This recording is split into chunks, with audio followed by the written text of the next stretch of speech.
Watu wengi wamekuwa wakiniuliza ni mizimu ni nini? Mizimu ni nafsi zisizoonekana. Yaani mimi na wewe unayenitazama ni mizimu watarajiwa. Sijui unanielewa? Kwa hiyo kuna aina tatu za mizimu. Kuna mizimu ya kichawi, kuna mizimu ya utajiri na kuna mizimu ya uganga. Zipo aina tatu za mizimu. Mizimu ya kichawi, mizimu ya utajiri na mizimu ya uganga. Mzimu hatari ni mzimu wa kichawi. Mzimu wa utajiri una taratibu zake. Nitakuelezea. Kwa siku ya leo nitachukua nafasi ya kuelezea mzimu wa utajiri upoje. Ni watu wananufaika vipi? Yaani watu wanakuwa na mafanikio kiaje. Alafu kuna siku nitakuelezea mizimu ya uganga, kuna siku nitakuelezea mizimu ya chawi. Kwa sababu zipo aina hizi tatu tu.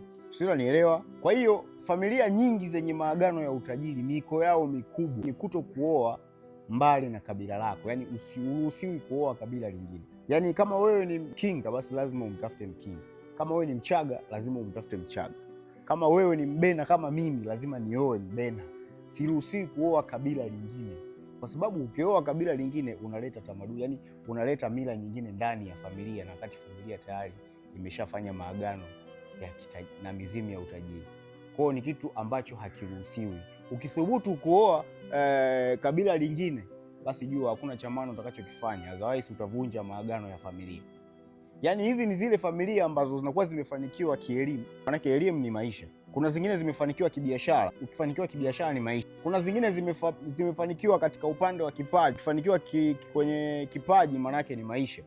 Sasa hizi familia ukizifuatilia sana, mara nyingi waga zina kawaida ya kukutana kwa mwaka mara moja.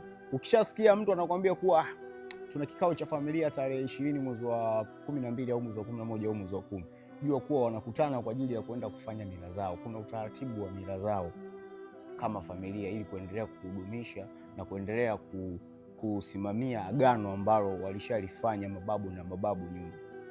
Hiyo ni mizimu ya utajiri, ndio utaratibu wake ulivyo. Mizimu ya utajiri manake ni familia nzima inasimama kufanya agano, na familia nzima lazima mfuate taratibu ambazo zitakubalika katika maagano yenu. Kwa hiyo ukiona wamekaa sehemu wanadiscuss, wanakuambia kuwa tarehe 20 mwezi wa 7 tuna kikao cha familia, jua kuwa hiyo familia ina maagano na mizimu ya utajiri.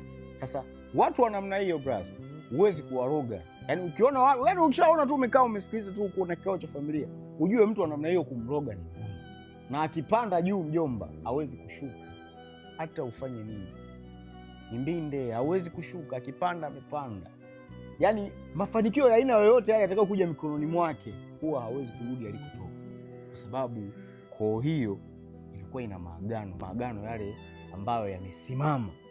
Hizo ni familia zenye maagano ya mizimu ya utajiri. So kwa leo nimeelezea hivyo tu in short. Kuna siku nitaelezea maagano ya uganga, alafu kuna siku nitaelezea maagano ya uchawi. Thank you.